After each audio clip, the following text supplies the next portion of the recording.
Is the coronavirus an act of wrath from a good God? Stay tuned. We're going to be right back. Sometimes God interrupts the normal course of history and gives us leaders whose gifts and insights are used to transform a generation. We have the privilege of presenting such a leader. He is an accomplished jazz musician, best-selling author, entrepreneur, and beloved senior minister of Mill Branch Baptist Church, J.G. Everett Ministries. Our host, Dr. J. Gentile Everett. Does God get angry? That's a question that Christians would probably love the answer to. God created us in his own image. Human beings get angry. Does that serve as a foundation for the argument that God, too, gets angry? And when he gets angry, does he lash out? Is he vindictive? Is he ugly to the enemy? These are some probing questions that we're going to try to explore in tonight's show. One thing that is for sure, if we were to spend some time in the Word of God, there are many acts that God would engage in that would at least cause some of us to question the proportionality of his anger or his wrath. God is a fascinating subject, and you can spend your entire life trying to figure out who God is and how he works. And even at the end of that life, you will discover that you barely scratched the surface, because God is that vast and such a colossal mind that we will not be able to answer everything there is to know about God. But we are going to look at some examples where we see the wrath of God unleashed on others. And let's see how he responded to his children being attacked. The first example I would like to give you is an example in 1 Samuel. In 1 Samuel, there is a story about the war that went on between Israel and the Philistines. And interestingly enough, the Philistines captured Israel, and they captured everything that was important and everything that was significant to Israel, including the Ark of the Covenant. Now, the Ark of the Covenant was a box. It was a box that contained perhaps some of the manna that fell from heaven when they were out in the wilderness. It is believed that perhaps even the bones of Joseph was in this box. So here we have Israel and all of the things that are important and significant to Israel's concept of religion and their love for God. Well, when the Philistines took over and captured them, an interesting thing happened. They started to move this ark on a cart. And as they started to do that, God responded to the anger of Israel. Israel understood, okay, we are captured. We get this. But now you are touching the Ark of the Covenant and you're trying to move it from place to place. And they felt that that was a great violation to their religious concepts. So what happened? They got angry. And when they got angry, the Bible teaches us that God himself got angry. God got angry, and let's look at how God responded. Now, Israel got angry, but they were limited in what they could do by way of retaliation because they were a captured people. But God, being this omniscient, omnipotent God, with all powers of the world at his command. Let's look at what God did. God retaliated by creating a plague of mice. Mice came from everywhere. And the mice came and aggravated and came and certainly destroyed some of the Philistines. Mice. And then when they would carry this cart from town to town, God caused the men to all have hemorrhoids. This is before toilet tissue and preparation H. Can you imagine what this must have been like? We're talking about them moving the box from one place to the next. It was as though the anger of Israel created a kind of theological tintinnabulation, the ringing of bells. It was as though God reacted in very strong terms because his children had been violated, and God felt the need to respond. And my, did he respond with mice and hemorrhoids. Now, that's one example. The next example that I'm going to give you quickly is in the book of Kings. When we get to the book of Kings, we find that Elisha was being teased by a group of young boys, is what they speculated it was. But for the sake of argument, let's concede that it was. They were picking at him because he had a bald head. And when they were making fun of his bald head, Elisha became angry. And God, in turn, responded to the anger of Elisha by causing she-bears to come from the woods.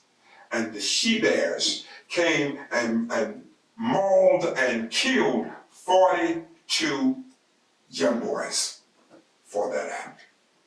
We're talking about the proportionality of God's anger.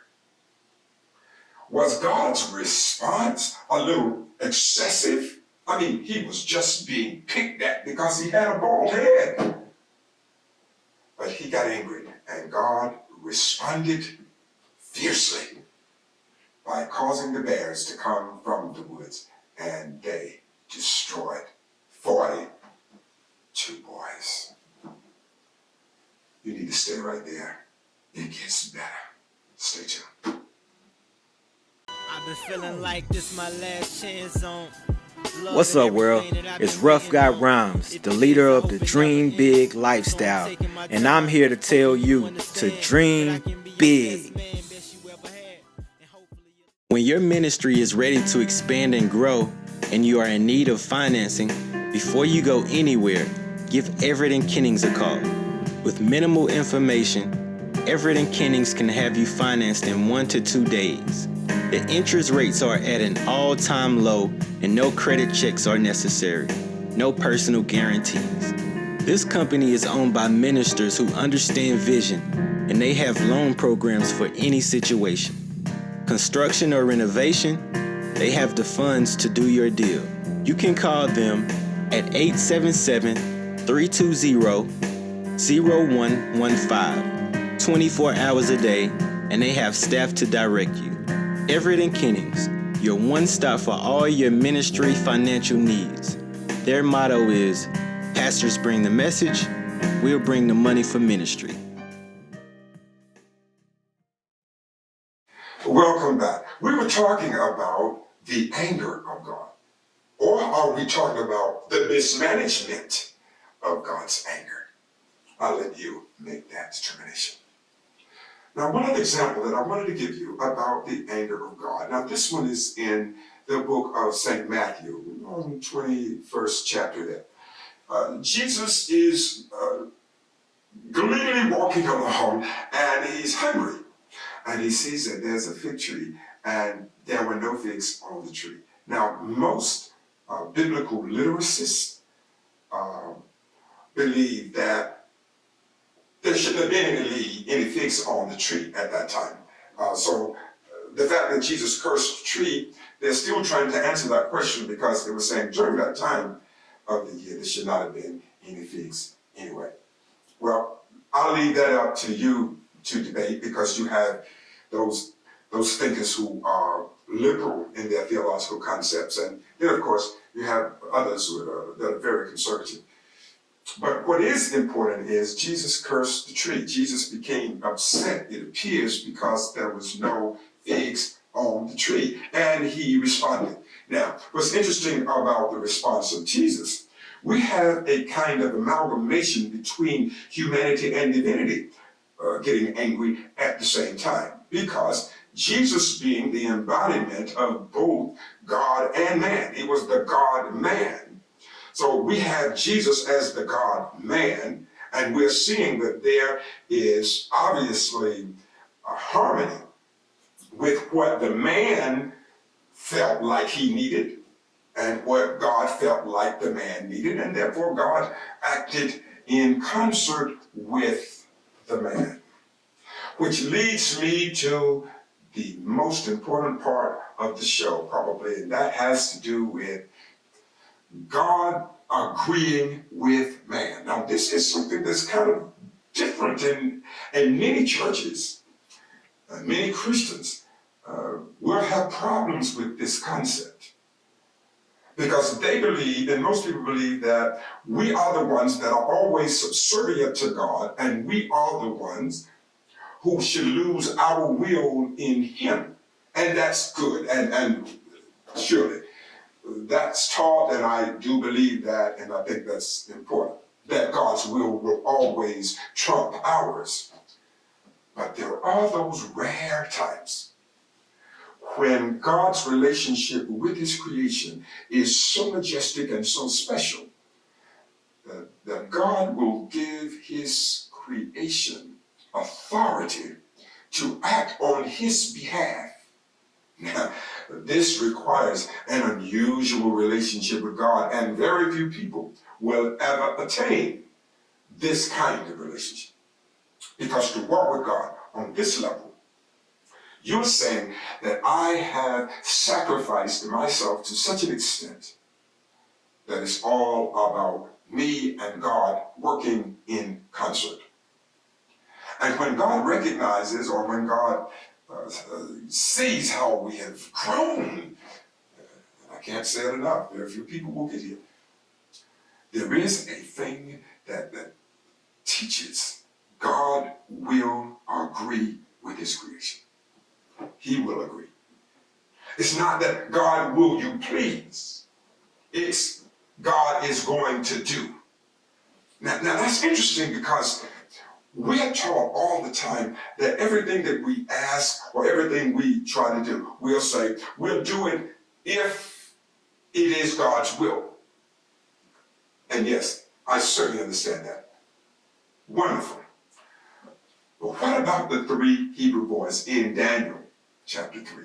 I don't know how many people have taken the time to probe into that verse, particularly verse 17 in Daniel, where the 3 Hebrew boys had already gotten in trouble. Y'all know the story. They got in trouble and they were thrown into the fiery furnace, and we know all about that. But now I want us to notice what happened just before they were dropped into the fire. They said to the king, "King, you go on and do whatever it is you feel like you got to do. Fine. Whatever your law dictates that you do, you go ahead and do that." But they said, "We still will not bow. We're not going to alter who we are to accommodate your law." And they went on to say to God, they went on to say about God, God will deliver us. You see, God will deliver us. We are okay because God will deliver us. And then they became very specific. They said to King Nebuchadnezzar, "And he will deliver us out of your hand." The hand that you have on us. The sentence that you have placed on our lives that we are to be burned unmercifully in all of this fire. They spoke with authority, and they spoke on behalf of God. They spoke, and God responded to what they declared. Now, that's the walk that I seek with God. That's the walk everybody should seek with God. That walk that allows you to have so much power that you can speak on his behalf and God agrees with you. Now, this does not happen fortuitously. This does not happen by way of osmosis. This is not some fairy tale, fairyland story. This comes from an intimate and a ubiquitous walk with God. Daily, nightly, God becomes all that you are about. God becomes that central part of your being that gives your life purpose and gives your life balance. Everything is about God, and you fit in the other parts of your life into him as opposed to trying to fit God into your own schedule. This is about favor. See, favor is not something that you can get from going to church or singing in a choir or preaching a sermon. That's not what favor is. Favor from God comes when you make sacrifices that are inconvenient. That's where favor is. Favor is found in the life of those who are willing to be inconvenienced to do God's work. But to them, they don't consider it an inconvenience. They consider it simply as doing God's will. So it's not an inconvenience. And haven't you noticed, when you find someone who will just do God's work and they do not care about what it costs, they don't care about what they lose, they are still happy to do it. Haven't you noticed there's something unusual about those people? They have a glow, they have a joy. They always seem to see the positive side. Effulgent. It's the word I used with my producer earlier today. And he was trying to look at it and figure out what it was. It's shining light. See, the Spirit of God who walks in favor, they walk in the effulgence of God, the light. And they only see light. It's not about them pretending that things are one way versus another. No. They are locked into God. And they believe that God will deliver. God will set free. And God will attend to their needs. So they speak boldly. And it is not what Sigmund Freud would have suggested. We're not talking about psychological projection. And psychological projection simply is when a person seems to overlook the internal manifestations for an external reality. And what that simply means is you just overlook what's really going on and then you project that something else is going on out there. No. I'm not talking about that. We got enough people who do that, and I won't call any names. I'll let y'all deal with that. But we're not talking about just projection. We're talking about spiritual and theological projection. The Sigmund Freud may have called psychological projections. We call that calling those things though they be not as though they were. Stay tuned. We'll be right back.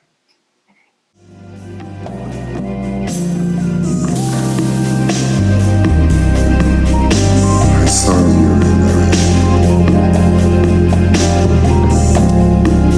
and I didn't even know your name.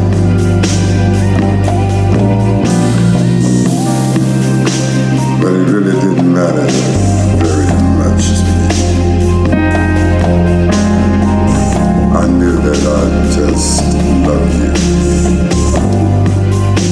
Just the same. Welcome back for our final segment on the emotions of God. Is God angry? And is the coronavirus simply a manifestation of his anger? Well, as we look at God and we look at how God responds to crisis, how God responds to anger. One of the things I think is most important for us to recognize, we can learn a lot about God if we took the time to better understand ourselves, because God created us in his own image. So the very things that we deal with, obviously, God was well aware of that. He created us in his image. So God gets angry, we get angry. The question is, how is the anger appropriated? Now, the difference with God and man, number one, man's anger can only go so far before he's going to have legal and social reprisals from the things that he may decide to do. Now, God, on the other hand, there is no judge when it comes to God. He's that ontological triune. Nothing outside of him can judge him.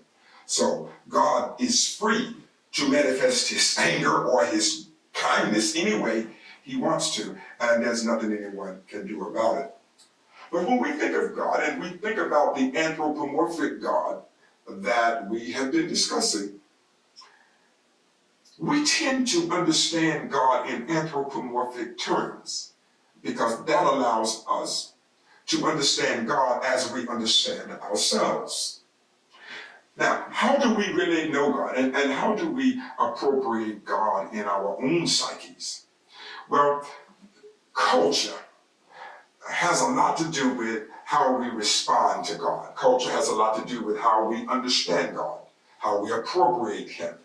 For an example, if you are from a culture and your culture is one of verbal bellicosity, for example, you're from a bellicose kind of culture, well then seeing God at war with all of these, the Philistines, for example, you're okay with that because your culture is a culture of bellicosity, so you tend to interpret God in those terms. On the other hand, if you have a culture where gay life is just a part of the normal, natural spectrum of human existence, well then, the way you will view God will be one where there is tolerance. So God is not all that disapproving because your culture is a culture of inclusion and tolerance. So that's how we learn about God, and that's how we start to put God in context in our own lives. We are influenced by a culture, and that culture helps us formulate these ideas about God. But most important, when we think of God, and we say, okay, God gets angry, and God will flip out, because there are times in the Bible, particularly in the Old Testament, you see the wrath of God unleashed. I mean, he is a bloodbath God in the Old Testament. I'm talking about destroying countries, women, men, children, everything, cattle. So when we think about God getting angry, we have to start thinking about, okay, what is God's EQ? Not IQ, but EQ, emotional quotient. What is that like with God? Don't we think that God should be regulated and modulated in such a way that he's never inappropriate with his anger?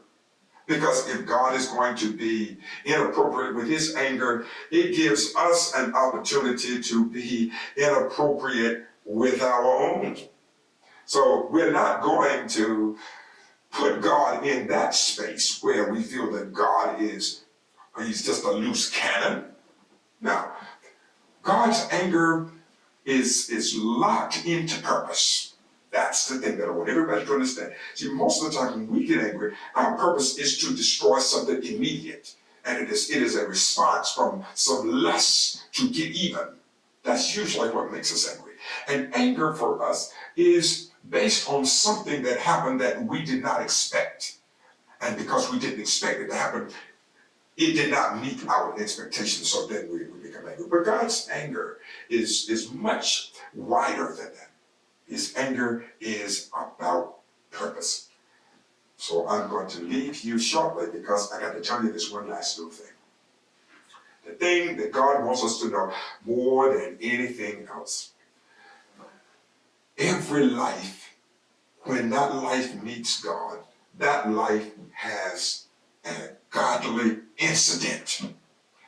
When you have a godly incident, your life will produce godly evidence. That's what I want everybody to see. Incident produces evidence.